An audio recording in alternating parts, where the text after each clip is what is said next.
ધોરણ 5માં supplementary રીડરમાં activities એ paper bridge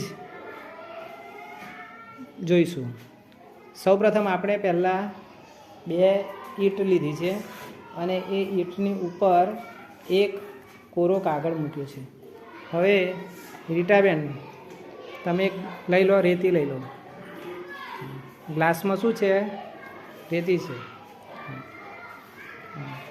હવે આ રેતીને કાગળની ઉપર નાખો, બિલકુલ વચ્ચે વચ્ચ. શું થયું? કાગળ પર નાખવાથી શું થયું? કાગળ નીચે પડી ગયું. ચલો હવે લઈ લો એ કાગળ ત્યાંથી. હવે આપણે જરાક આપણે જુદી રીતે એ કાગળને ગોઠવીશું. લો, આ કાગળને ગોઠવી દો. એ કાગળને આપણે ગળીવાળી કરી દીધી છે અને ગળીવાળા કાગળને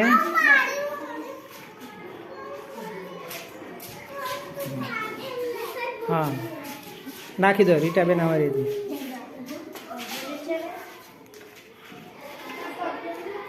આમ ઊભી ગોઠવી દો, ઊભો કરી દો, ઊભો આમ આમ. હા બસ એ નાખો નાખો.